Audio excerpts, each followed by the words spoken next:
So hey there guys, I've just watched episode 11 of Steins Gate, and this is serious people. This is serious now.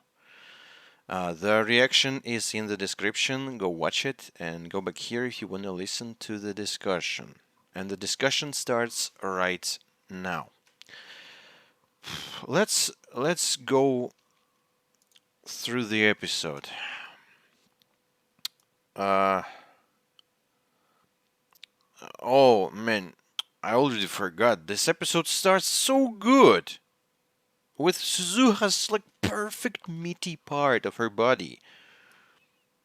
Just wow, like muscle. Oh, look at those muscles, man. Look at them.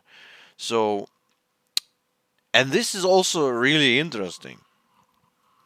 So they try to distract the Mr. Brown from. I don't know. I mean, they just wanted to experiment, and he's like, uh, angry for on them for doing this, so they wanted to distract him. Like, man, this frame is still here. I cannot speak when I'm seeing it, and they wanted to distract him to experiment. And like the idea was to seduce him somehow. How can you seduce this hulk of a man who's already have a daughter? Mm-mm, not gonna work. Not gonna. I mean, not that easy. And not with who knows. I mean, but yeah, I believe in you, Mr. Brown. Uh, and yeah, the man endures everything that was dropped on him. Like Suzuka dropped on him her shirt or something. And the interesting part, so the screwdriver falls on a remote. Looks very much like a mine, not very much, but kind of like mine. Drops on a remote. By the way, it's an interesting thing. Here's my remote for the biggest TV. Look at it, This is for professionals. This is for professionals. But, and here's like, but you have like a part for grannies as well. And it's like used. You cannot see anything here. So, some like very casual was using it. It's quite, old stuff is too good. It's too good. Um, so the screwdriver falls on a right on the button, This is a very lucky coincidence. And the TV turns itself off. 42-inch, like huge television. Like you have to be for like I don't know, maybe 1.5 meters from that thing when it's working, because it's like actually dangerous to be that close to that sort of wave source, and electromagnetic and all that. But yeah, so as Kurisu explained, as I've understood this correctly, the television kind of works like a lifter.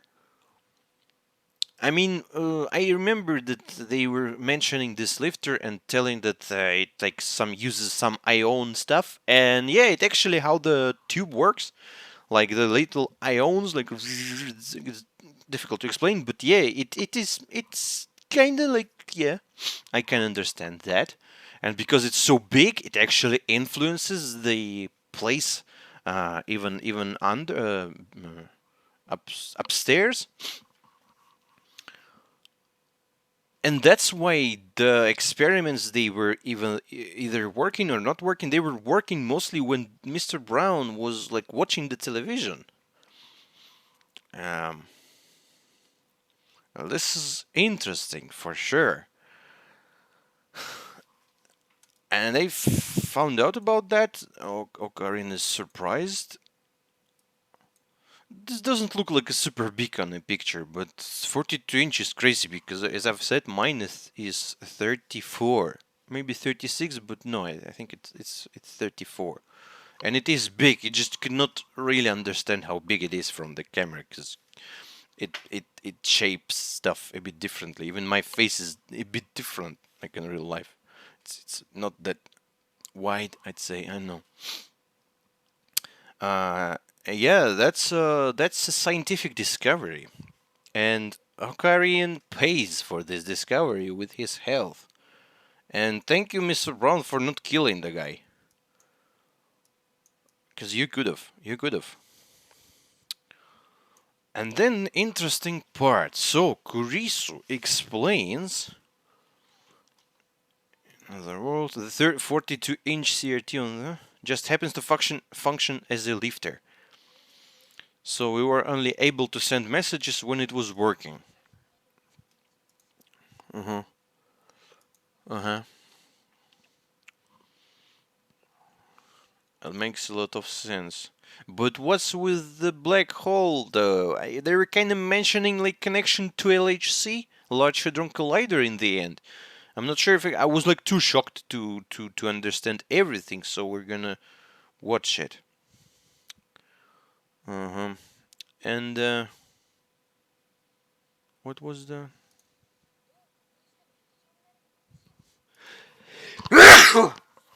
Oh, jeez, that was sudden. I'm sorry. I'm going to lower the volume if it was too loud for you. I'm sorry. I wasn't even able to like turn off the microphone. Oh, jeez, that was good. I feel hot now. Uh, so, Corinne presents, proposes to um, make a time. Send people in time again. And she says, like, no, it cannot work like this. But she proposes the other thing. So she's like, cutting edge of brain science, making the memory data is possible. So she knows how to extract memory data from your brain and somehow convert it to digital format. I mean, this is a discovery, people. This is a discovery. And it's even a better discovery if you can put memories back, because some people unfortunately have issues with that.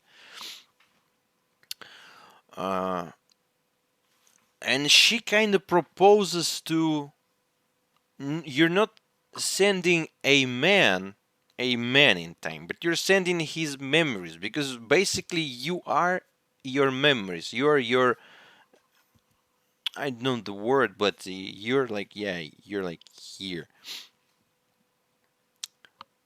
Your mind. You're in your mind. So you don't need your body. If you can like fly like goes from one body to another body, you're still gonna be the same man but in a different body. So that's kind of the idea, to somehow send the memories back in time. It's just the same as sending the body but without body. And it's good, it's great, I can understand it, but how? So she kind of created, I mean, I don't know, in this episode she was not able to, I mean, we haven't seen it, but she said like, hey, it's easy. Like you can buy all the parts in Akihabara. Seriously, it's so easy to extract your memories from your brain.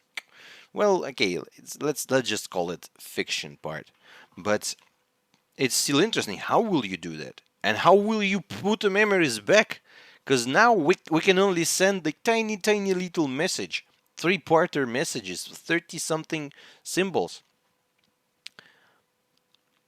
on a phone currently.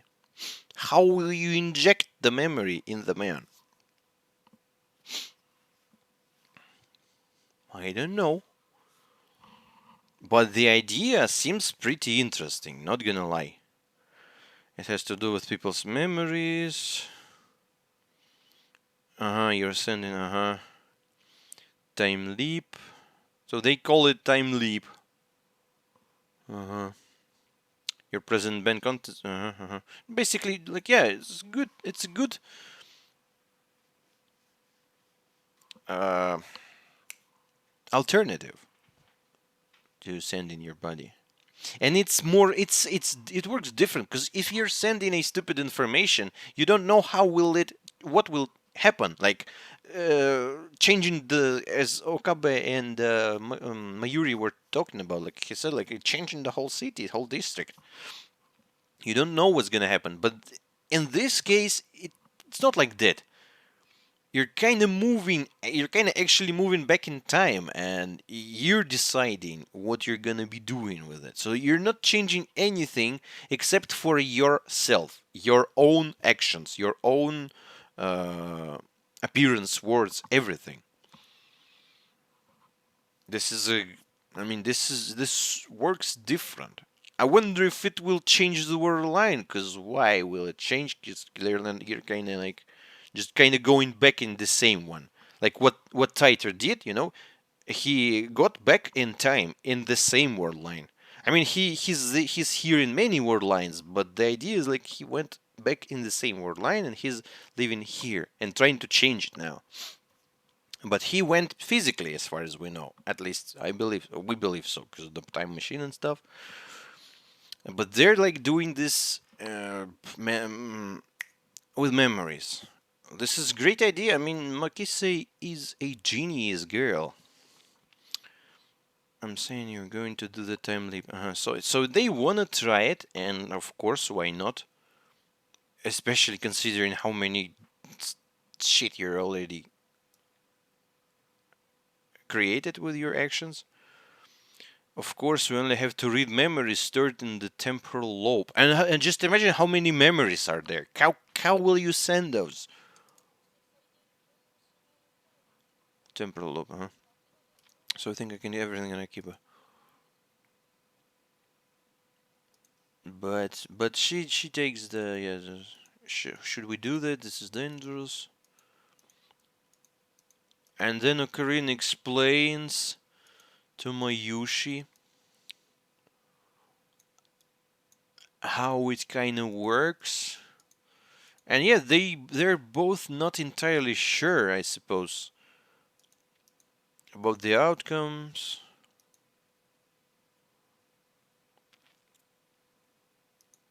So yeah, the one who sends the memory, he knows everything. The others around him doesn't know anything. Oh, and then yeah, that scene, man, I don't know. I felt like instantly I felt something's weird. Mayushi starts running towards Mayeka, and the sound was like, I'm gonna Mayeka-san, like echoing sound, dangerous one, like Mayushi running slowly towards Moeka, and Moeka doesn't. She kind of look. I know she's weird. I know there's something happening with her. Like her looking the computer, them speaking about people retaining memories and showing exactly her, and running away from reporters when they asked her about her hometown, and her like messaging. She's insanely weird. But now she's looking even weirder, rather unhappy. Yeah, he says like you look rather unhappy, and she asks, "Do you have a time machine yet, or what?" Yeah.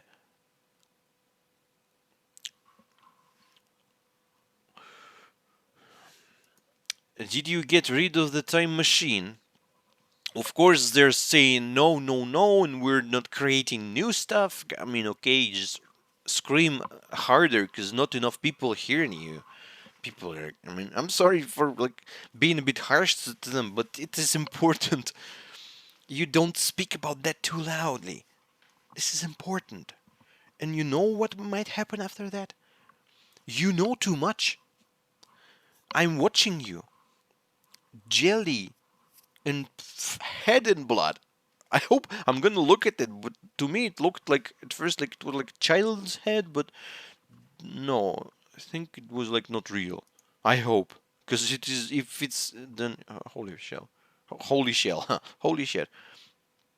Don't tell her about that, says Ocarine. Uh-huh.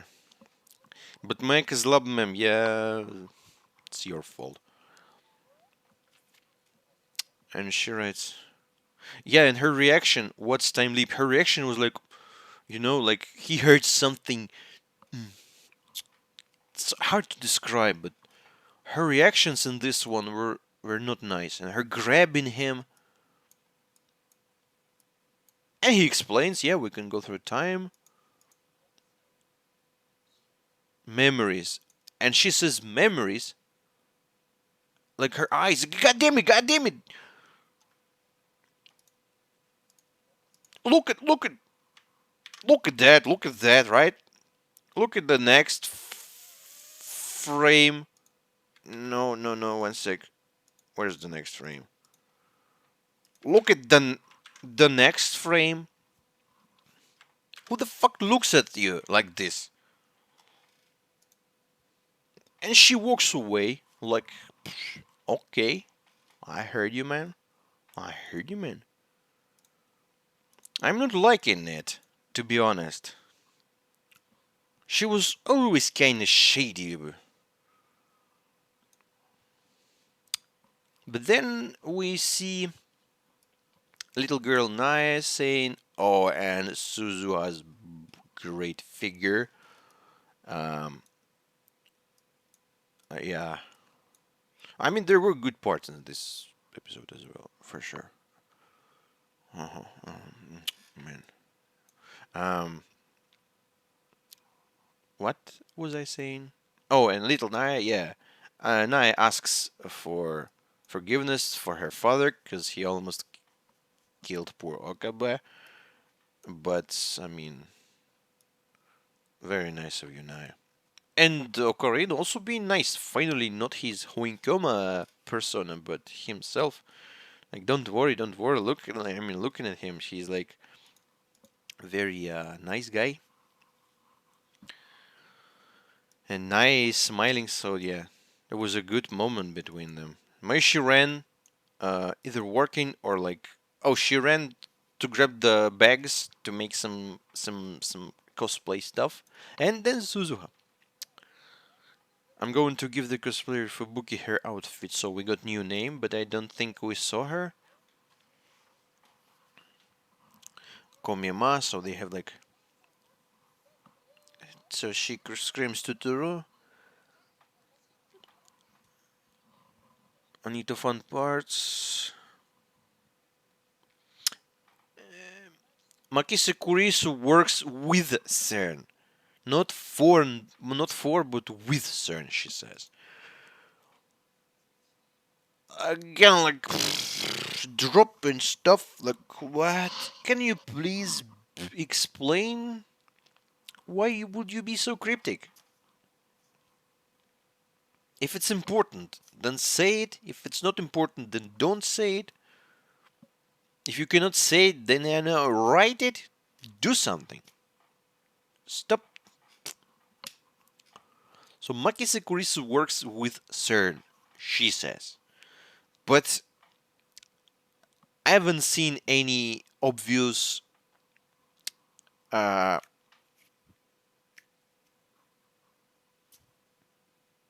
they're connected, somehow connected with CERN.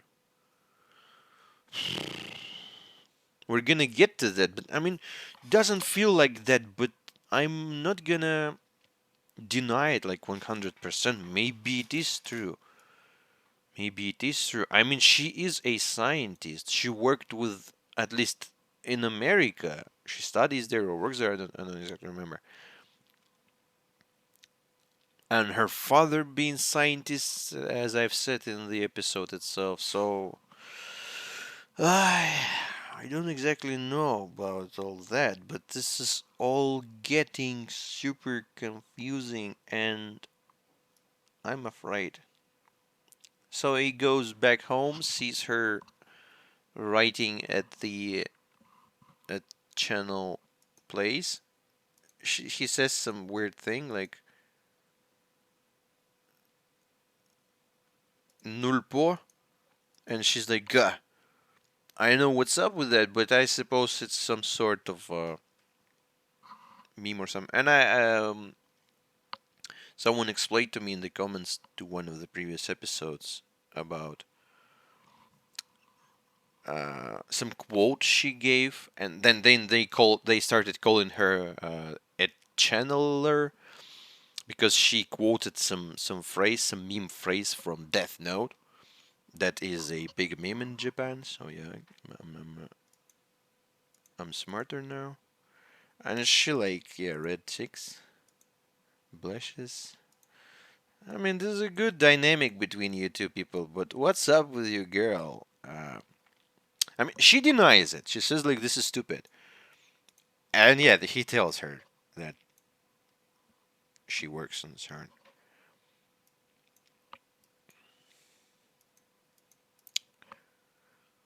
How they were going. PP. This is a super nice picture. Look at that. This is like their desks, and here's they even have a face, and they're like the phone does beep beep beep. Super nice. Uh, and I mean, before she started, suppose she didn't build whatever she wanted to build to kind of create this like equipment to take your memory from your brain. How the hell will you do that from the parts in Akihabara? I mean, probably Akihabara have everything, so it's kind of reasonable. But wow, you're not just genius. You're like a I don't know, a master crafting expert as well.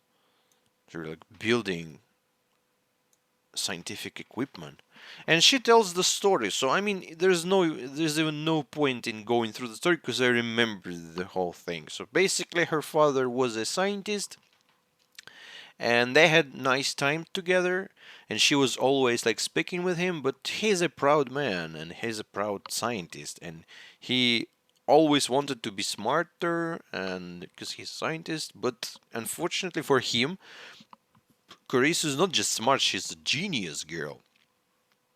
And at some point she got smarter than him, and he was not able to keep up with her. And yeah, that just ruined their whole relationship together. And this sucks. This really sucks. Poor girl. She just wanted a daddy, but I suppose she could have she could have done something with it. Like, don't be too smart around your father, you know, because people have to sometimes act to make other people happy. Sometimes it's like maybe not the best thing to do, but it may help to evade the really bad situation which are there now. So he lost confidence. Do you pity me? So poor Kuriso and her dad had a very difficult moment. So I suppose he's alive, but what was his mistake? I don't know. She didn't touch on the topic of him making some mistakes about time travel, because maybe I kind of got it wrong, but I feel like Kurisu was connecting like this like time travel and her father and some mistake in one sentence. Maybe not in one sentence, but in one like logical piece of information. If I see a specific, and she says like, yeah, I'm a scientist, and Ocarine being a nice guy inside under the crazy idiot Huinkoma persona, he proposes that they're gonna go to Aomori to visit the man, and he's gonna accompany her.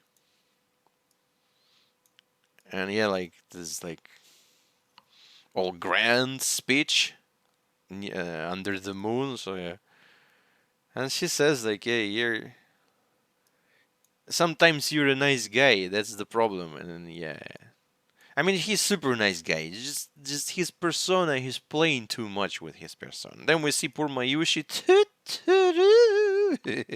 almost dying, but still keeping Tuturuin. And then the scene where with the pudding. So Ocarine said ate the pudding. God damn you! How could you? She even wrote her name under that, on that. But who? It never stopped Ocarine from like Mayushi was writing her name on the bananas, but they were still dropping them in the microwave. So yeah, no need to write your name. Not gonna help. I wouldn't have accidentally ingested the extra calories. I mean, yeah, that's a nice answer. Like, should have told me earlier. And then Mayushi arrives, and she says like, I'm gonna stay here for the night because she's gonna be doing the cosplay stuff. And then fucking Daro. Oh no, it's happening later. So he goes to the shop, gets the message from Kuriso, and she's like demanding two puddings and having a night bus to Aomori. I wonder how far Aomori from Tokyo. Let me check that.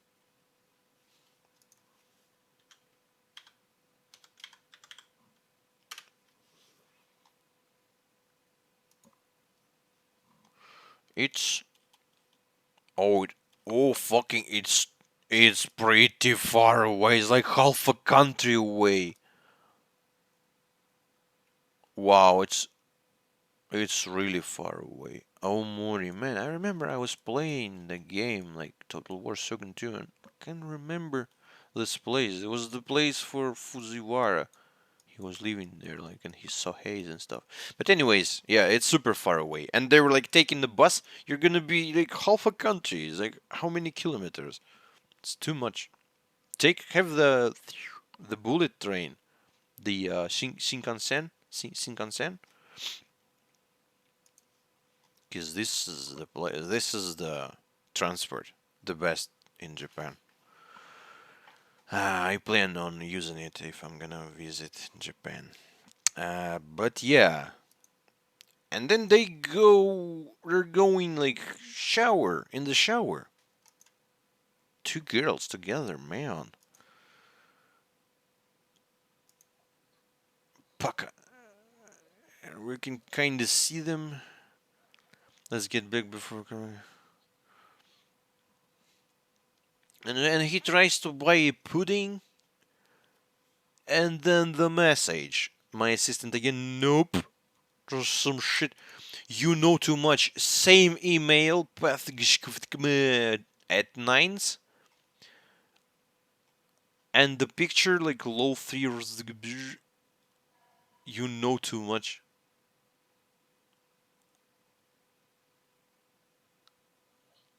And the picture, fucking wow. This is terrifying. I suppose it's not a human head. Yeah, it's a doll's head. Thank you very much. But the hair color kind of looks like Carisa's hair color. Just imagine you got that picture from some random number saying that you know too much. I'd run to police and like say like, please protect me, help me. And that's what he's doing. Like he's calling Kuriso, right? Fucking hell. Like experiencing it the second time is no better than the first one. That's what I'm gonna tell you, people. He calls girls. They're not answering because they're playing in the shower and stuff. And then he runs. Like the style changes drastically. I can feel the suspension, or whatever. And so they keep the key on like near the door, like stupid people. Make copies of that, and everyone have to have it. Like, don't hide your fucking key from your fucking door near the door, under the carpet, or on the something. You're stupid.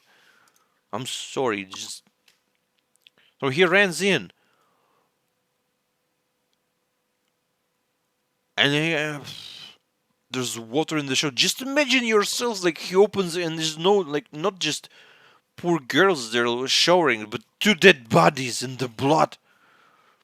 I can expect this outcome as well at this moment, to be honest, but thankfully it did not happen. And let me watch a frame by frame, because there was a nice frame before the camera went up. Yeah, I'm gonna do that. I'm like,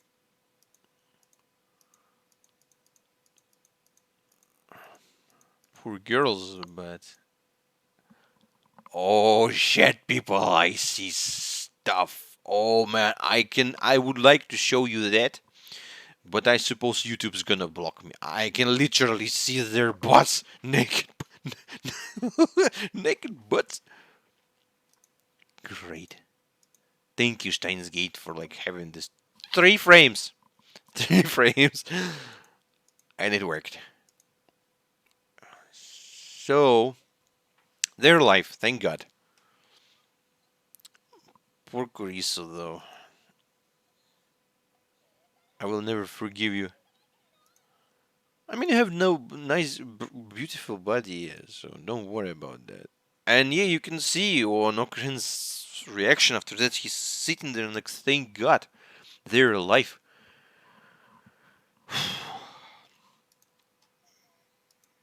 And yeah, Mayushi is very sad and very embarrassed. I can understand you, girls, but you just don't understand what the man received.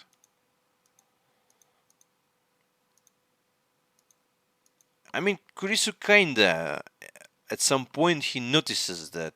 She's like, hey, Okabe, are you okay?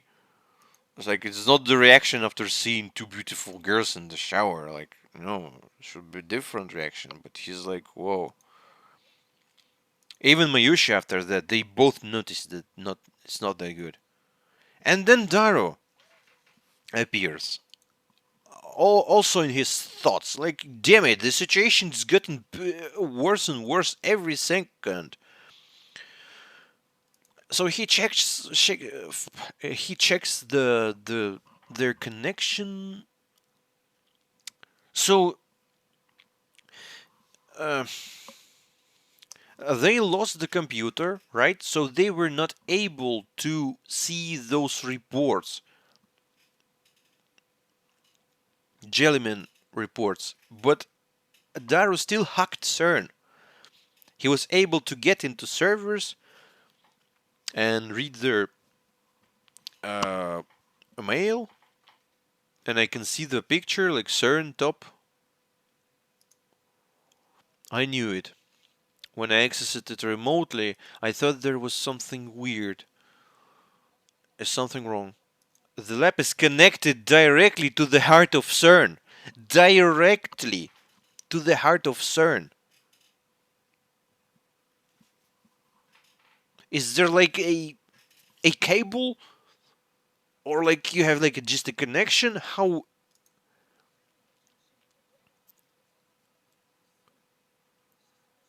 You've taken over their systems? I guess so. I win the internet. Or so, I'd like to say.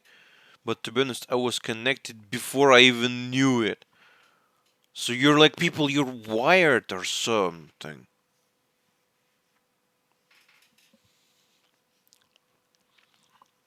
So they were connected even before. Was it like that in different world lines? So CERN is actually an evil organization or what? Is that they're sending the messages? Because too much, too much. I was connected before I even knew it. I mean, even if they're playing with time, and we're currently living in a world line where, I mean, CERN wins. It gets his dystopia. It creates time machine. It rules the world, and poor Suzuho is a warrior, and John Titor as well somewhere there. So CERN in the from the future, they kind of may know something from the past. So eh, what I mean is, yeah, they can technically know something about these people and like make the connection. But why would you do that? Is that because it's needed to happen for CERN to become a an organization it is now? You know, because people they're like experimenting, and at some point they can break everything. I know. So they were connected to CERN before. CERN's been standing naked outside my house the whole time. The whole. If we're connected without having done anything, doesn't it imply that they found us out? They found us out. I and are connecting to us. I suppose it's not like they found us out. They know about us. But I don't think I've made any errors that would have gotten us gotten. You're already connected. They already did everything for you, Daru, man. It's not like you connected to them. It's they're connected to you. And Ocarina understands. I mean, he makes the connection that yet they are connected to CERN. And CERN, like, is not a nice organization. They're actually gonna rule the world at some point if nothing's changed. And he thinks, like, he sees the photo. Now we can use the LHC all we want. That's what I mean. I kinda saw, but I didn't get. So now you can use it, or you could have used it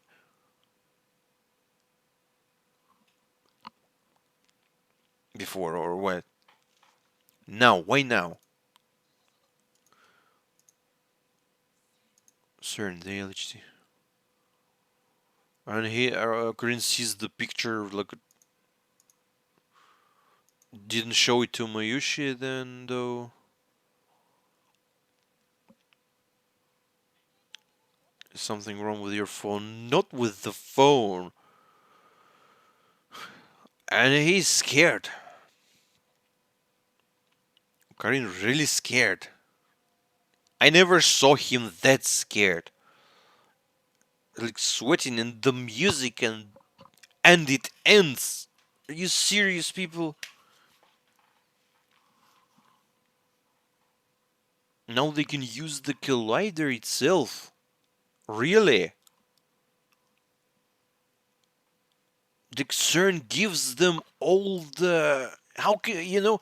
It's not like the collider is like this tiny thing that lies somewhere in the forest. No, it's a huge complex, and there are people in there.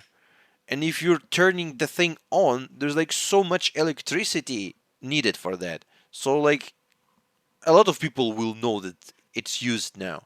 It's not like you're gonna use it silently. Nobody is gonna know.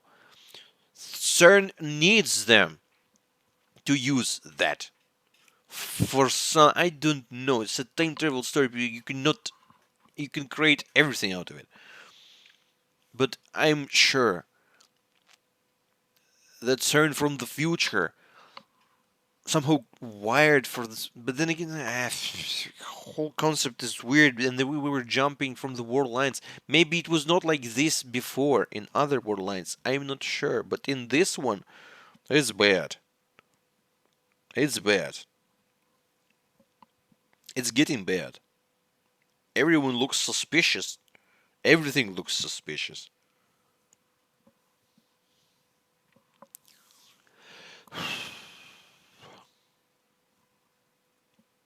Damn it. And that was the episode.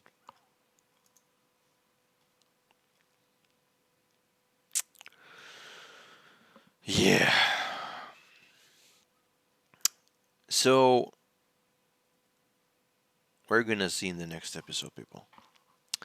Thank you for watching. Yeah, see you in the next episode. Man, I cannot even stop thinking about the. You're connected to CERN. No, it's not like you connected. It's CERN connected to you. The mic volume was a bit too high. See you in the next episode, people. Bye bye.